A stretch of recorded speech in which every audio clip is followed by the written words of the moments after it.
नमस्कार विद्यार्थी मित्रांनो, स्वागत आहे सर्वांचं आपल्या यूट्यूब चॅनलवर। मित्रांनो, आजचा जो व्हिडिओ असेल हा आपला बघा शिक्षक पात्रता परीक्षा TET 2025 करता महत्त्वपूर्ण आहे, जी की नोव्हेंबर 2025 रोजी होणार आहे।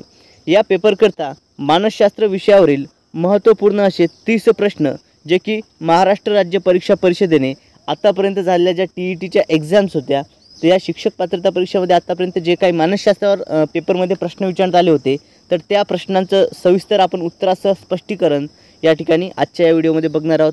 पेपर 1 आणि पेपर 2 करता हा व्हिडिओ या ठिकाणी महत्त्वपूर्ण असणार आहे। आणि जसं की आपल्याला माहिती आहे की महाराष्ट्र राज्य परीक्षा परिषद TETच्या पेपरमध्ये वारंवार प्रश्न हे रिपीट होत असतात। मॅक्झिमम प्रश्न काय असतात, हे रिपीट होत असतात। त्यामुळे नक्कीच हा व्हिडिओ तुम्ही शेवटपर्यंत बघायचा आहे। आगामी परीक्षेमध्ये तुम्हाला नक्कीच याचा फायदा होईल। आणि जर चॅनलवर नवीन असाल तर एक वेळ चॅनलला सबस्क्राईब करायचं आहे आणि सोबतच व्हिडिओला लाईक देखील करायचं आहे। चला तर मग व्हिडिओला सुरुवात करूया। बघा, पहिला प्रश्न आपल्या स्क्रीनवरती आहे विद्यार्थी मित्रो, मनाचा अभ्यास करणारे शास्त्र ते मानसशास्त्र ही व्याख्या डॅश डॅश यांची होय। TET 2024 मध्ये हा प्रश्न विचारण्यात आला होता। बघा, मनाचा अभ्यास करणारे शास्त्र ते मानसशास्त्र अशी मानसशास्त्राची व्याख्या कोणाची आहे? जॉन डुई, ॲरिस्टॉटल, वॅटसन की मॅकड्युगल? तर विद्यार्थी मित्रो, मनाचा अभ्यास करणारे शास्त्र ते मानसशास्त्र ही व्याख्या ॲरिस्टॉटल यांची आहे। ओके, पर्याय क्रमांक 2 ॲरिस्टॉटल हे आपल्या प्रश्नाचं योग्य असं उत्तर आहे। बघा, ॲरिस्टॉटल यांनाच मानसशास्त्राचे जनक म्हणून देखील ओळखलं जातं। ओके, मानसशास्त्राचे जनक देखील यांना म्हणतात। आता याचं आपण स्पष्टीकरण समजून घेऊया। बघा, ॲरिस्टॉटल यांना मानसशास्त्राचे जनक म्हणून ओळखले जाते आणि त्यांनी डी ॲनिमा हा मानसशास्त्रावर आधारित ग्रंथ त्यांनी लिहिला आहे। बघा, ॲरिस्टॉटल यांनी मानसशास्त्रावर आधारित कोणता ग्रंथ लिहिला असा प्रश्न जर आपल्याला परीक्षेमध्ये आला तर लक्षात असू द्या, डी ॲनिमा हा त्यांनी ग्रंथ लिहिलेला आहे। ओके, चला यानंतर पुढील प्रश्न बघा विद्यार्थी मित्रो, नैसर्गिक चेतकाबरोबर कृत्रिम चेतक वापरणे व त्याद्वारे तीच नैसर्गिक क्रिया घडून आणणे म्हणजे डॅश डॅश होय। पहा, नैसर्गिक चेतकाबरोबर कृत्रिम चेतक वापरून एखादी नैसर्गिक क्रिया घडून आणणे याला डॅश डॅश म्हणतात। काय म्हणतात? प्रमाद संवाद, प्रमाद, 2 संवाद, 3 अभिसंधान आणि 4 आहे पठारावस्था। तर विद्यार्थी मित्रो, नैसर्गिक चेतकाबरोबर कृत्रिम चेतक वापरून जर नैसर्गिक क्रिया घडून आणल्या जात असेल तर त्याला म्हणतात अभिसंधान। काय म्हणतात? अभिसंधान। ओके, पहा आता विद्यार्थी मित्रो, ही जी प्रक्रिया आहे याला अभिसंधान आहे, पण कोणतं? याला अभिजात अभिसंधान म्हणतात। ओके, कोणतं? तर अभिजात अभिसंधान। ओके, अभिजात अभिसंधान या उपपत्तीचा हा प्रकार आहे। ओके, हे कोणाची आहे? तर हे आहे पॅव्लॉन डॉक्टर। ओके, कोणते शास्त्रज्ञ? तर पॅव्लॉन या शास्त्रज्ञा संबंधित आहे। बघा, आता याच्यामध्ये आपण समजून घेऊया। पहा, नैसर्गिक चेतकाबरोबरच कृत्रिम चेतक वापरणे आणि त्याद्वारे तीच नैसर्गिक क्रिया घडून आणणे म्हणजे अभिसंधान होय। पहा, आता याचं आपण एक साधं उदाहरण समजून घेऊया। बघा, राष्ट्रगीत सुरू होताच सावधान अवस्थेमध्ये येणं, राष्ट्रगीत सुरू होताच सावधान होणे किंवा आनंदाच्या क्षणी टाळ्या वाजवणे, आनंदाच्या क्षणी टाळ्या वाजवणे। बघा, पॅव्लॉन यांनी काय केलं होतं, तर एका कुत्र्यावरती प्रयोग केला होता।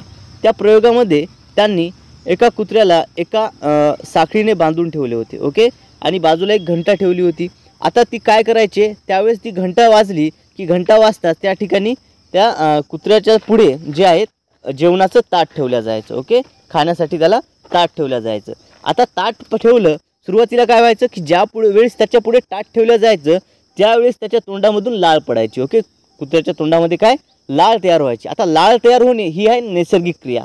ओके, लाळ तयार होणे ही काय नैसर्गिक क्रिया आहे। ओके, आणि उद्दीपक काय त्या ठिकाणी? तर या ठिकाणी हे बघा, नैसर्गिक क्रिया ती झाली आणि नैसर्गिक उद्दीपक जे आहे ते होतं जेवणाचं ताट। ओके, पहा, मग आता विद्यार्थी मित्रो, असा प्रयोग बरेच दिवस चालला। घंटा वाजली, ताट पुढे आलं, कुत्र्याच्या तोंडामध्ये लाळ तयार झाली। मग आता कालांतराने काय झालं की कुत्र्याच्या तोंडापुढे ताट न ठेवता नुसती घंटा जरी वाजवली तर त्या ठिकाणी त्याच्या तोंडामध्ये लाळ तयार व्हायला लागली। बघा, नुसता घंटेचा आवाज ऐकून देखील कुत्र्याच्या तोंडामध्ये काय त्या ठिकाणी तर जी लाळ आहे ती लाळ तयार व्हायला लागली। म्हणजेच काय, तर घंटा या ठिकाणी हा काय झाला कृत्रिम चेतक, घंटा काय झाला कृत्रिम चेतक। मग नुसता घंटाचा आवाज जरी ऐकला तर कुत्र्याच्या तोंडामध्ये आपोआप लाळ तयार व्हायली, नैसर्गिक क्रिया घडून आणली चालली, यालाच म्हणतात अभिजात अभिसंधान। क्लिअर आहे सर्वांना? बघा अभिजात अभिसंधान उपपत्ती ही अशा प्रकारची आहे. त्यानंतर विद्यार्थी मित्र पुढचा प्रश्न बघा, स्किनर यांनी कोणत्या पक्ष्यांवर प्रयोग केले? विद्यार्थी मित्र जर व्हिडिओ आवडत असेल तर सर्वांनी व्हिडिओला लाईक करायचं आहे आणि जर चॅनलवर नवीन असाल तर सर्वांनी चॅनलला सबस्क्राईब करायचं आहे. ओके, चला. स्किनर यांनी कोणत्या पक्ष्यावर प्रयोग केले? TET 2014 मध्ये हा प्रश्न विचारण्यात आला होता. बदक, गरुड, कबूतर आणि पोपट. तर स्किनर या शास्त्रज्ञाने कबूतर या पक्षावरती प्रयोग केला होता. ओके, कबूतर या पक्षावरती यांनी प्रयोग केला होता. आता याला काय म्हणतात? हे देखील अभिसंधान उपपत्तीमधलाच आहे, मात्र हा आहे साधक अभिसंधान. कोणती उपपत्ती आहे? हिला साधक अभिसंधान उपपत्ती म्हणून ओळखल्या जातं. बघा स्किनर यांनी कबूतर या पक्षावरती प्रयोग केला. तो प्रयोग साधक अभिसंधान उपपत्ती म्हणजे इन्स्ट्रुमेंटल कंडिशनिंग म्हणून ओळखला जातो. स्किनर यांनी बघा कबूतर या पक्षावर प्रयोग केला, जो आहे तो साधक अभिसंधान म्हणून ओळखला जात असतो. आता बघा ही उपपत्ती काय आहे विद्यार्थी मित्रो? या उपपत्तीत काय सांगलेलं आहे तर विशिष्ट उद्दिष्ट प्राप्तीसाठी जेव्हा एखादी क्रिया साधन म्हणून उपयोगी पडते तेव्हा ती विशिष्ट क्रिया साधनीभूत झाली असे म्हणतात आणि या साधनीभूत होण्याच्या क्रियेस साधक अभिसंधान इन्स्ट्रुमेंटल कंडिशनिंग असे म्हणतात. ओके, चला विद्यार्थी मित्रो व्हिडिओ जर आवडत असेल तर सर्वांनी व्हिडिओला लाईक करायचा आहे आणि चॅनलला सबस्क्राईब देखील करायचं आहे. ओके, चला. आणि सोबतच विद्यार्थी मित्रो जर तुम्हाला या प्रश्नांची PDF हवी असेल तर PDF मिळवण्याकरता तुम्हाला करायचं काय तर सर्वप्रथम आपल्या चॅनलला सबस्क्राईब करायचं आहे. साईडला जे बेल आयकॉन आहे त्याला देखील प्रेस करायचं आहे, म्हणजे येणाऱ्या प्रत्येक व्हिडिओची अपडेट तुम्हाला मिळत राहील. आणि PDF साठी या ठिकाणी आपलं टेलिग्राम चॅनल तुम्ही जॉईन करायचं आहे, ज्याची लिंक या व्हिडिओच्या डिस्क्रिप्शन बॉक्समध्ये दिलेली आहे. सोबतच आपले आतापर्यंत TET संबंधित जे काही क्लास झाले त्या क्लासच्या PDF देखील त्या चॅनलवरती आपण टाकलेल्या आहेत. यानंतर हा प्रश्न बघा, खूप महत्त्वपूर्ण असा हा प्रश्न आहे विद्यार्थी मित्रो. अर्थपूर्ण संवेदना म्हणजे डॅश डॅश होय. बघा अर्थपूर्ण असणारी संवेदना म्हणजे डॅश डॅश होय. बघा TET 2024 मध्ये हा प्रश्न विचारण्यात आला होता. प्रेरणा, प्रतिसाद, अर्थ की अवबोध. बघा अर्थपूर्ण संवेदना याला काय म्हणतात? याला अवबोध म्हणतात. काय म्हणतात? अवबोध. पर्याय क्रमांक 4 आपल्या प्रश्नाचं योग्य असं उत्तर आहे. ओके, पहा आता ज्यावेळेस एखाद्या संवेदनेला अर्थ प्राप्त होतो त्यावेळेस अवबोध होतो आपल्याला. बघा या ठिकाणी आपण समजून घेऊया. पहा संवेदनेला अर्थ लागला की तिचे अवबोधात रूपांतर होते आणि संवेदनेला अर्थ प्राप्त करून देण्याचे काम हे कोण करतं तर आपले मन करत असतं. संवेदनेला अर्थ प्राप्त करून देण्याचं काम कोण करतं तर आपले मन त्या ठिकाणी संवेदनेला अर्थ प्राप्त करून देण्याचं काम हे करत असतं. आता अवबोध आणि संवेदनेचा अर्थ जो आहे एका सूत्ररूपाने लिहिता येईल. जसं की बघा या ठिकाणी संवेदना अधिक अर्थ, संवेदना अधिक अर्थ म्हणजेच काय अवबोध झाला आणि अवबोध मधून जर अर्थ काढला तर काय होते? संवेदना होते. ओके, अवबोधातून जर अर्थच काढून टाकला तर त्या ठिकाणी संवेदना होईल. ओके, चला क्लिअर आहे सर्वांना? बघा ही कन्सेप्ट सर्वांना समजली असेल तर सर्वांनी व्हिडिओला लाईक करायचं आहे. यानंतर पुढचा प्रश्न बघा, उपयोजित विचार म्हणजे बुद्धिमत्ता अशी व्याख्या डॅश डॅश यांनी केली. बघा उपयोजित विचार म्हणजे बुद्धिमत्ता अशी बुद्धिमत्तेची व्याख्या कोणी केली आहे? पर्याय बघा स्टर्न, ॲरिस्टॉटल, स्किनर आणि ॲडम्स. विद्यार्थी मित्रो TET 2024 मध्ये हा प्रश्न विचारण्यात आला होता. बघा तर उपयोजित विचार म्हणजे बुद्धिमत्ता ही जी व्याख्या आहे ही आहे ॲडम्स यांची. कोणाची आहे? ॲडम्स. पर्याय क्रमांक 4 आपल्या प्रश्नाचं योग्य असं उत्तर आहे. बघा काय म्हणतात ॲडम्स? ॲडम्स म्हणतात की उपयोजित विचार म्हणजे काय होय? बुद्धिमत्ता होय. उपयोजित विचार म्हणजे काय? बुद्धिमत्ता, ज्याला आपण इंटेलिजन्स IQ असं म्हणतो. ओके, बुद्धिमत्ता काय तर IQ इंटेलिजन्स ज्याला आपण म्हणून ओळखल्या जातो. ओके, आणि उपयोजित विचार म्हणजे बुद्धिमत्ता ही जी व्याख्या आहे ॲडम्स यांची आहे. ओके, बघा आता बुद्धिमत्ते संबंधित ज्या ज्या शास्त्रज्ञांच्या व्याख्या आहेत त्या आपल्याला परीक्षेच्या दृष्टिकोनातून महत्त्वपूर्ण आहेत. त्याची एक नोट्स आपण आपल्या टेलिग्राम चॅनलवरती टाकलेली आहे. त्याकरता तुम्हाला करायचं काय तर सर्वप्रथम आपल्या चॅनलला सबस्क्राईब करायचं आहे आणि डिस्क्रिप्शनमध्ये टेलिग्राम चॅनलची लिंक दिली आहे, ती जाऊन ती डाउनलोड करायचं आहे. ओके, चला पुढचा प्रश्न बघा, अवबोधापासून निर्माण होणारी स्मृती प्रतिमा डॅश डॅश असते. TET 2018 मध्ये हा प्रश्न विचारण्यात आला होता. बघा अवबोधापासून निर्माण होणारी जी स्मृती प्रतिमा असते ती कशी असते? मूर्त, वास्तविक, अमूर्त की यापैकी नाही? तर विद्यार्थी मित्रो अवबोधापासून निर्माण होणारी जी स्मृती प्रतिमा असते ही अमूर्त स्वरूपाची असते. कशी असते? ही अमूर्त स्वरूपाची असते.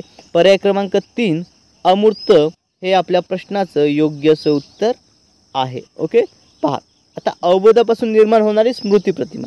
या ठिकाणी समजून घेऊया. पहा, अवबोधापासून निर्माण होणारी स्मृती प्रतिमा ही अमूर्त असते, ही एक आपण समजले आहे. आता प्रतिमा ही अवबोधाची नक्कल आहे. प्रतिमा म्हणजेच काय, तर प्रतिमा जी आहे ही अवबोधाची नक्कल आहे. आता अवबोध तुटक असत नाहीत, प्रतिमेत तुटकपणा जाणवतो. अवबोध हे तुटक असतात का, नाही, मात्र प्रतिमा ही तुटक असते आणि प्रतिमा ही अवबोधापेक्षा अधिक अस्थिर असते. बघा, आता तुटक आहे म्हणजे या ठिकाणी ही अस्थिर असणारच आहे. कोणापेक्षा, अवबोधापेक्षा ही प्रतिमा काय असते, अस्थिर असते आणि अवबोधात प्रतिमेपेक्षा जास्त जिवंतपणा जाणवतो. ओके, जे अवबोध आहे तर अवबोधामध्ये प्रतिमेपेक्षा जास्त जिवंतपणा जाणवतो. ओके, क्लिअर आहे सर्वांना. चला मित्रांनो, व्हिडिओ आवडत असल्यास सर्वांनी व्हिडिओला लाईक करायचं आहे, आपल्या चॅनलला सबस्क्राईब देखील करायचं आहे. ओके, बघा, जे विद्यार्थी मित्र TET 2025ची तयारी करत आहेत, तर TET 2025ची तयारी करणाऱ्या विद्यार्थ्यांनी या ठिकाणी काय करायचं आहे, आपल्या चॅनलला सबस्क्राईब करायचं आहे आणि PDF मिळवण्याकरता आपलं टेलिग्राम चॅनल तुम्ही जॉईन करायचं आहे. ओके, बघा, 23 नोव्हेंबर 2025 रोजी जी TETची परीक्षा होणार आहे, त्या परीक्षेच्या दृष्टिकोनातून सर्व महत्त्वपूर्ण घटक मानसशास्त्राचे, परिसर अभ्यासाचे, मराठी व्याकरण, इंग्रजी व्याकरण याचे सर्व घटक आपण आपल्या चॅनलवरती घेणार आहोत. त्याकरता तुम्हाला आपल्या चॅनलला सबस्क्राईब करायचं आहे आणि व्हिडिओ आवडल्यास व्हिडिओला लाईक करायला विसरायचं नाही आहे. नक्कीच व्हिडिओला तुम्ही लाईक करायचं आहे. अभ्यासक्रम हा डॅश डॅश असला पाहिजे. बघा, अभ्यासक्रम हा डॅश डॅश असला पाहिजे. TET 2024चा हा प्रश्न आहे. वर्णनात्मक, जीवनाभिमुख, सोपा, यापैकी नाही. आता अभ्यासक्रम हा कसा असला पाहिजे, अभ्यासक्रम हा जीवनाभिमुख असला पाहिजे. पर्याय क्रमांक 2 आपल्या प्रश्नाचं योग्य असं उत्तर आहे. त्यानंतर पुढचा प्रश्न बघा विद्यार्थी मित्रो, अध्ययनातील प्रगती दाखवणाऱ्या आलेखास काय म्हणतात. बघा विद्यार्थी मित्रो, हा IMP बेस प्रश्न आहे, या ठिकाणी आहे. ओके, बघा, आता याच्यावरती डेफिनेटली आपल्याला प्रत्येक TETच्या परीक्षेमध्ये प्रश्न हा विचारला जातो. अध्ययन आलेखावर संबंधित असो, मग त्याच्यामध्ये जे त्याचे सब टॉपिक्स आहेत त्याच्यावरती देखील विचारला जातो. ओके, पहा, हा TET 2013 मधील प्रश्न आहे. काय म्हणतात बरं त्याला, अध्यापन वक्र, अध्ययन वक्र, बिंदू चक्र की यापैकी नाही. बघा, अध्ययनातील प्रगती दाखवणाऱ्या आलेखास काय म्हणतात, अध्यापन वक्र, अध्ययन वक्र, बिंदू चक्र की यापैकी नाही.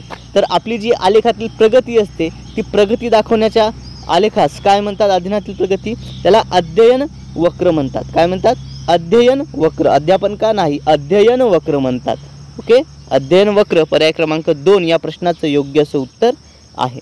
बघा, आता अध्ययन वक्र नेमका आहे काय, या ठिकाणी आपण समजून घेऊया. पहा, अध्यापनातील प्रगती दाखवणारी वक्ररेषा, काय, अध्ययनातील प्रगती दाखवणारी वक्ररेषा, यालाच अध्ययन वक्र म्हणतात. ओके, बघा, आता विद्यार्थी मित्र बघा, या पद्धतीनं अध्ययनात कशा पद्धतीची या ठिकाणी विद्यार्थ्याची प्रगती आहे हे दाखवल्या जाते. ओके, पहा, आता या ठिकाणी विद्यार्थी मित्र अध्ययन वक्राचं थोडंसं आपण समजून घेऊया. हा प्रारंभिक स्थिती झाली. इथं काय झाली, प्रारंभिक स्थिती, इथे एक स्टॉप आहे, इथे एक स्टॉप आहे, इथे एक स्टॉप आहे आणि इथं बघा आपल्याला थांबल्यासारखं वाटतंय. ओके, एका लेवलला चालू आहे, म्हणजे प्रगती चालू आहे पण एकाच लेवलला आहे. ओके, मग आता अध्ययन वक्रतेचे काय विद्यार्थी मित्रो, तर याचे काही प्रकार पडतात. अध्ययन वक्राचे काय आहे तर त्याच्या स्थितीनुसार, प्रगतीनुसार हे काही प्रकार पडतात. आता हे प्रकार कशा पद्धतीचे हे आपण या ठिकाणी समजून घेऊया. पहा, अध्ययन वक्रातील हे जे प्रकार आहेत हे कसे आहेत हे या ठिकाणी तुम्हाला सांगतो. बघा, याच्यामध्ये प्रारंभिक स्थिती, ओके, प्रारंभिक स्थिती म्हणजे सुरुवातीचा वेग हा जलद असतो, खूप फास्ट असतो. त्यानंतर एक वेळ अशी येते की बा अध्ययन तर चालू आहे मात्र आपली प्रगती कुठं दिसत नाही. ओके, प्रगती कुठं दिसत नाही, स्थिरावलेली दिसते, याला पठारावस्था म्हणतात. काय म्हणतात, पठारावस्था. आणि एक वेळ अशी येते की अचानक खूप जास्त आपली प्रगती होते, एकदम काय उच्च बिंदूवर त्या ठिकाणी पोहोचते. असे हे डिस्क्रिप्शन या ठिकाणी याचं आपल्याला समजून घेता येईल. ओके, चला विद्यार्थी मित्रो, जर आवडत असल्यास सर्वांनी व्हिडिओला लाईक करायला विसरायचं नाही, सर्वांनी व्हिडिओला लाईक करायचं आहे. यानंतर पुढचा प्रश्न बघा, मराठी भाषा अभ्यासल्यानंतर हिंदी भाषेचा लिंगभेद शिकताना अडथळा निर्माण होतो म्हणजे काय, डॅश डॅश होय. बघा, मराठी भाषा आपल्याला येते, आपण मराठी भाषा अभ्यासली आणि मराठी भाषा अभ्यासल्यानंतर हिंदी भाषेचा लिंगभेद शिकताना अडथळा निर्माण होतो म्हणजे डॅश डॅश होय. बघा, आता एका जे कौशल्याचा हे आहे, एक कौशल्य आहे, त्या कौशल्याचा फायदा इतर कौशल्यामध्ये घेताना अडथळा निर्माण होत आहे. या ठिकाणी पहा, TET 2024मध्ये हा प्रश्न होता आणि तुम्हाला आगामी परीक्षेमध्ये देखील या प्रकारावरती प्रश्न 100% येणार म्हणजे येणार. ओके, 100% या प्रकारावरती आपल्याला TET 2025मध्ये जे होणार आहे नोव्हेंबर 2025मध्ये, ओके 23 नोव्हेंबर, याच्यावर 100% आपल्याला या घटकावरती प्रश्न हा बघायला मिळणारच. पहा, ऋण संक्रमण, धन संक्रमण, शून्य संक्रमण यापैकी नाही. बघा, अध्ययन संक्रमणाचे हे प्रकार आहेत. काय आहेत हे? अध्ययन संक्रमण या घटकावर आधारित हा प्रश्न आपल्या या ठिकाणी आहे. पहा या विद्यार्थी मित्रो, तर या प्रश्नाचं उत्तर आहे बघा या ठिकाणी काय होते, आपल्याला अडथळा निर्माण व्हायला. काय निर्माण व्हायला या ठिकाणी? अडथळा. मग डेफिनेटली या ठिकाणी काय ऋण संक्रमण आहे. काय? ऋण संक्रमण. अडथळा निर्माण व्हायला तर ऋण संक्रमण. पहा विद्यार्थी मित्रो, या ठिकाणी पर्याय क्रमांक या ठिकाणी काय होतं, ऋण संक्रमण आपलं उत्तर होतं. बघा आता याचं आपण स्पष्टीकरण समजून घेऊया. पहा, एखाद्या परिस्थितीतील अध्ययनाचा दुसऱ्या परिस्थितीतील अध्ययनावर 3 प्रकारचा परिणाम होतो. बघा, एखाद्या परिस्थितीतील अध्ययनाचा दुसऱ्या प्रकारच्या परिस्थिती अध्ययनावर 3 प्रकारचा परिणाम होतो. एक म्हणजे अनुकूल परिणाम, चांगला परिणाम. दुसरा प्रतिकूल परिणाम, ज्यावरती आपला प्रश्न होता, विपरीत परिणाम. आणि तिसरा कोणताही परिणाम होत नाही. बघा, जर अनुकूल होत असेल तर या ठिकाणी काय, धन संक्रमण. अनुकूल परिणाम होत असेल तर धन संक्रमण, प्रतिकूल परिणाम होत असेल तर ऋण संक्रमण, आणि कुठलाही नाही तर शून्य संक्रमण. कुठलाही परिणाम होत नसेल तर शून्य. आणि या परिणामावरून काय, या अध्ययन प्रक्रिया संक्रमणाचे 3 प्रकार पडतात. पहा आता या ठिकाणी हे 3 प्रकार आहेत. ओके, पहा, अनुकूल परिणाम होत असेल तर कोणता होतो, धन संक्रमण होते. अनुकूल परिणाम असेल तर धन संक्रमण. ओके, प्रतिकूल परिणाम होत असेल तर ऋण संक्रमण, आणि शून्य संक्रमण, कुठलाही परिणाम होत नसेल तर शून्य संक्रमण. ओके, पहा आता विद्यार्थी मित्रो, एखाद्याला सायकल चालता येते. ओके, सायकल शिकलेला आहे आणि सायकल शिकल्यानंतर त्याच्या हातात जर मोटरसायकल दिली तर मोटरसायकल चालताना त्याला बॅलन्स करणं सोपं जाते. काय जात त्याला? बॅलन्स करणं सोपं जाते. म्हणजे सायकल शिकले ही जी कौशल्य आहे, या कौशल्यामध्ये जो तोल सांभाळण्याचं जे कौशल्य तो शिकला आहे, तर या कौशल्याचा उपयोग त्याला मोटरसायकल चालताना जातो. म्हणजे त्या ठिकाणी त्याचा काय अनुकूल परिणाम होतो. म्हणजे याला ठिकाणी काय म्हणता येईल, आपल्याला धन संक्रमण म्हणता येईल. ओके, धन संक्रमण. आता जसं की आपण बघितलं, आपला जो प्रश्न होता, मराठी भाषा शिकल्यानंतर हिंदी भाषेतील लिंगभेद ओळखताना अडथळा निर्माण होतो. म्हणजे एका कौशल्याचा दुसऱ्या कौशल्यामध्ये काय शिकताना अडथळा निर्माण होत आहे, तर या ठिकाणी काय म्हणता येईल, ऋण संक्रमण. ओके, ऋण संक्रमण. आता बघा, घरामध्ये एखादी स्त्री जर व्यवस्थितरित्या जर पोळ्या अशी गोल लाटायला शिकली, ओके, आणि त्याचा उपयोग टायपिंग करताना काय होतो का? नाही. काही संबंध आहे का त्याचा? नाही. कुठलाही परिणाम होतो का? नाही. ओके, पहा मग हे काय झालं, शून्य संक्रमण. अशा पद्धतीने आपण संक्रमणाचे हे प्रकार या ठिकाणी समजून घेतले आहेत. ओके, बघा विद्यार्थी मित्रो, व्हिडिओ जर आवडला असेल तर सर्वांनी व्हिडिओला लाईक करायचं आहे. आपलं स्पष्टीकरण जर तुम्हाला समजत असेल तर सर्वांनी व्हिडिओला लाईक करायचं आहे. आणि जर चॅनलवरती नवीन असाल तर सर्वांनी चॅनलला सबस्क्राईब करायचं आहे. ओके, पहा यानंतर पुढचा प्रश्न बघा, अध्ययन अध्यापनाशी संबंध असणारी शाखा म्हणजे शैक्षणिक मानसशास्त्र ही व्याख्या डॅश डॅश या मानसशास्त्रज्ञांनी केली. बघा, अध्ययन अध्यापनाशी संबंधित असणारी शाखा म्हणजे कोणती? शैक्षणिक मानसशास्त्र. ही शैक्षणिक मानसशास्त्राची व्याख्या कोणत्या शास्त्रज्ञांनी केलेली आहे? TET 2017 मधील हा प्रश्न या ठिकाणी विचारलेला आहे. टॉलमन, कोहलर, स्किनर की यापैकी नाही? तर ही जी व्याख्या विद्यार्थी मित्रो ही स्किनर या शास्त्रज्ञाची आहे. पर्याय क्रमांक 3 स्किनर आपल्या प्रश्नाचं योग्य उत्तर आहे. ओके, पहा काय म्हणतात स्किनर. स्किनर म्हणतात अध्ययन अध्यापनाशी संबंधित असणारी शाखा म्हणजे शैक्षणिक मानसशास्त्र होय. बघा आता मानसशास्त्राच्या विद्यार्थी मित्रो विविध शाखा आहेत. ओके, ज्ञानशास्त्राच्या विविध शाखा आहेत. अध्यापन मानसशास्त्र, बाल मानसशास्त्र, ओके, चिकित्सा मानसशास्त्र, मनोविज्ञान मानसशास्त्र, त्यानंतर सामाजिक मानसशास्त्र. ओके, अशा पद्धतीच्या विविध शाखा या ठिकाणी मानसशास्त्राच्या आहेत. चला विद्यार्थी मित्रो, महा TET 2025 संबंधित व्हिडिओज दररोज पाहण्याकरता आपल्या चॅनलला सर्वांनी सबस्क्राईब करायचं आहे. हा व्हिडिओ जर तुम्हाला आवडला असेल तर नक्कीच चॅनलला सबस्क्राईब करा आणि व्हिडिओला लाईक देखील करायचं आहे. सोबतच आगामी व्हिडिओच्या अपडेट जर तुम्हाला हव्या असतील तर आपल्या साईडला जे बेल आयकॉन आहे याला देखील प्रेस करायचं आहे. आणि या सर्व प्रश्नांची आता आपण जो क्लास घेतला आहे या क्लासची तुम्हाला PDF नोट्स हवी असेल तर ही PDF नोट तुम्ही डाउनलोड करू शकता. याकरता तुम्हाला आपलं टेलिग्राम चॅनल जॉईन करायचं आहे, ज्याची लिंक या व्हिडिओच्या डिस्क्रिप्शन बॉक्समध्ये दिलेली आहे. ओके, चला होप सर्वांना आजचा हा जो व्हिडिओ आहे हा व्हिडिओ समजला असेल, हे प्रश्न व्यवस्थितरित्या कव्हर झाले असतील. ओके, चला मित्रांनो आजच्या या व्हिडिओमध्ये एवढंच. भेटूयात पुढच्या व्हिडिओमध्ये. धन्यवाद.